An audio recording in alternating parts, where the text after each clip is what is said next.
नमस्ते दोस्तों, film fathom में आपका स्वागत है। आज हम बात करने वाले हैं एक बेहद खतरनाक फिल्म के बारे में जो अभी-अभी 7 नवंबर 2025 को रिलीज हुई है। इसका नाम है दी बेल्धम या फिर the house at hello and.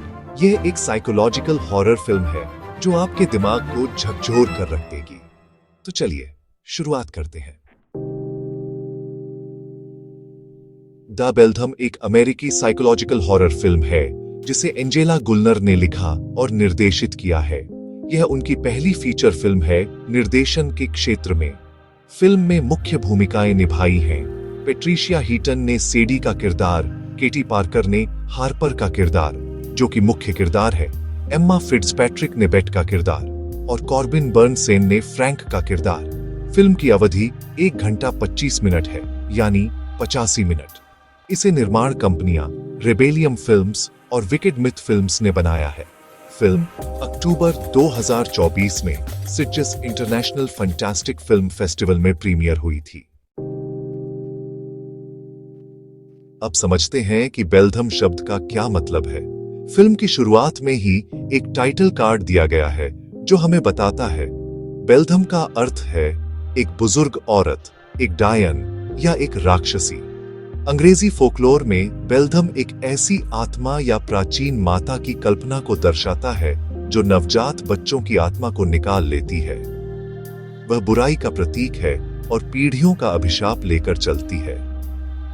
Film में निर्देशक एंजेला गुल्नर ने इस फोकलोर को आधुनिक मातृत्व की समस्याओं से जोड़ा है।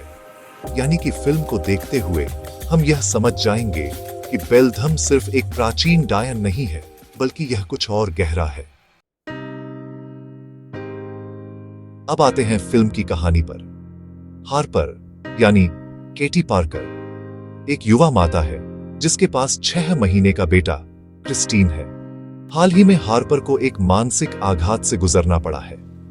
कहानी में कुछ संकेत दिए गए हैं कि हार्पर ने अपनी बेटी के साथ ट्रैफिक में चलने का प्रयास किया था।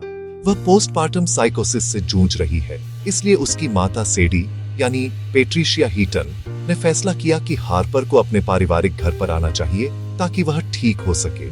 सेडी ने हाल ही में इस पुरानी ऐतिहासिक खस्ता हाल घर को खरीदा है जिसे वह रिनोवेट कर रही है। इस घर में रहते हैं सेडी, हार्पर की माता, फ्रैंक, सेडी का नया प्रेमी जो शांति दूत का किरदार निभाता है, और बेट, एक युवा नर्स और घर की सहायक जो हार्पर को सहानुभूति दिखाती है। जैसे ही हार्पर इस घर में रहना शुरू करती है, अजीब चीजें होने लगती हैं। हार्पर को काले कौओं की डरावनी आवाजें सुनाई देती हैं, रहस्यमय दृश्य दिखाई देते हैं, रात को अजीब संवेदनाएं महसूस होती हैं। घर में एक पुरानी डायरी मिलती है जिसमें पिछले घर के मालिकों की भयानक कहानियां लिखी हैं।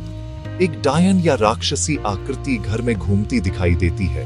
हार्पर को लगता है कि यह बेल्धम, यह प्राचीन माता की आत्मा उसके बेटे को लेना चाहती है। लेकिन जब वह अपनी माता सेडी और परिवार के सदस्यों को बताती है तो उसकी कोई नहीं सुनता। सभी उसे पागल समझते हैं, बल्कि सेडी तो और भी बुरे तरीके से हार्पर के साथ पेश आती है। उसे गैसलाइट किया जाता है, यानी उसकी चिंताओं को नकारा जाता है। अब समझते हैं कि इस फिल्म के असली विषय क्या हैं। सबसे पहले मातृत्व का डर। फिल्म आधुनिक मातृत्व के डर को दिखाती है। एक नई माता को क्या क्या चिंताएं होती हैं, अपने बच्चे के साथ क्या सुरक्षा है, यह सब कुछ फिल्म में हॉरर के माध्यम से दिखाया गया है। दूसरा, पोस्टपार्टम डिप्रेशन। हार्पर पोस्टपार्टम साइकोसिस से जूझ रही है। यह एक वास्तविक मानसिक स्वास्थ्य समस्या है जो नई माताओं को होती है। फिल्म इसे नकारा नहीं गया, बल्कि गंभीरता से दिखाया गया है।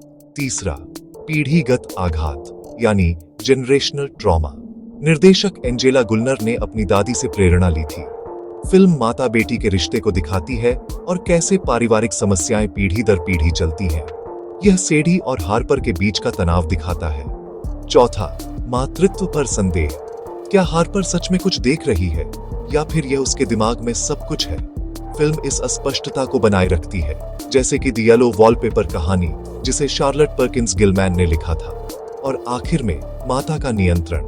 पेट्रिशिया हीटन का किरदार सेडी दिखाता है कि कैसे एक माता अपनी बेटी को नियंत्रित करना चाहती है, कैसे वह हार्पर की चिंताओं को नजरअंदाज करती है और सोचती है कि वह ही सही है। केटी पार्कर का हार्पर का किरदार बेहद प्रभावशाली है।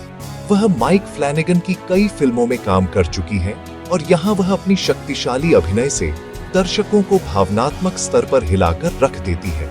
उसका किरदार निराशा, भय और अलग थलगपन को दिखाता है। पेट्रिशिया हीटन को हम सब कॉमेडी के लिए जानते हैं, लेकिन यहाँ उन्होंने एक क्रूर नियंत्रक माता की भूमिका निभाई है। उनका प्रदर्शन मातृत्व के अंधेरे पक्ष को दिखाता है।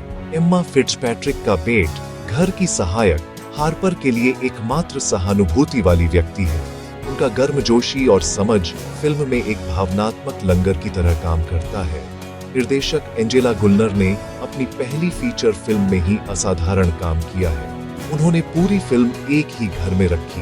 यह बजट की सीमा हो सकती है, लेकिन यह फोकस को तीव्र करता है। कैमरे की कला को, मनोविज्ञान को प्रदर्शित करने के लिए इस्तेमाल किया। साइलेंस और साउंड डिजाइन को बेहद प्रभावी तरीके से इस्तेमाल किया। हार्पर के दृष्टिकोण से पूरी फिल्म बनाई, जैसे कि हम भी उसके भ्रम में फंसे हुए हैं। अब बात करते हैं फिल्म की समाप्ति के बारे में, लेकिन बिना बड़े स्पॉयलर्स के। निर्देशक एंजेला गुल्नर ने खुद बताया कि उन्होंने फिल्म की समाप्ति से शुरुआत की थी। फिल्म का अंत सब कुछ बदल देता है। जो कुछ हम हॉरर फिल्म समझते हैं, वह वास्तव में एक घरेलू ड्रामा में बदल जाता है। ये साइकोलॉजिकल हॉरर अचानक भावनात्मक नाटक बन जाती है। ये संदेश वास्तविक होता है। पीढ़ीगत आघात कितना गहरा होता है, माता बेटी के रिश्तों में कितना दर्द होता है, मानसिक स्वास्थ्य कितना अहम है, परिवार कितना जटिल हो सकता है। फिल्म का अंतिम दृश्य एक भयानक लेकिन गहरा भावनात्मक क्षण है, जो आशा और निराशा दोनों को दर्शाता है। दी बेल्थम सिर्फ एक हॉरर फिल्म नहीं है, यह एक महिला नेतृत्व वाली, महिला निर्देशित फिल्म है, जिसमें वास्तविक सार है। यह आधुनिक मातृत्व के मुद्दों को गंभीरता से उठाती है, साइकोलॉजिकल टेंशन के साथ भावनात्मक गहराई देती है, अभिनय की शक्ति को दिखाती है, खासकर केटी पार्कर, और पीढ़ीगत आघात को फोकलोर और सुपरनैचुरल के माध्यम से दिखाती है। द बेल्थम को द बैबाडोक, हेरेडिटरी और रोजमेरीज बेबी जैसी फिल्मों की तुलना में देखा जा रहा है, यानी कि यह मातृत्व के डर पर आधारित आधुनिक क्लासिक हो सकती है। अगर आप हॉरर को पसंद करते हैं, अगर आप भावनात्मक कहानियों को पसंद करते हैं, अगर आप मनोविज्ञान को एक्सप्लोर करना चाहते हैं, तो दी बेल्थम आपके लिए एक अवश्य देखने योग्य फिल्म है। फिल्म 7 नवंबर 2025 को संयुक्त राज्य अमेरिका में रिलीज हुई है और अब यह डिजिटल, ऑन डिमांड और स्ट्रीमिंग प्लेटफॉर्म्स पर उपलब्ध है। तो दोस्तों, क्या आप द बेल्थम देखने के लिए तैयार हैं? धन्यवाद फिल्म फैथम को देखने के लिए। अगर आपको यह वीडियो पसंद आया तो लाइक करें, सब्सक्राइब करें और कमेंट में बताएं कि आप द बेल्थम के बारे में क्या सोचते हैं। अगले वीडियो में मिलते हैं। बाय।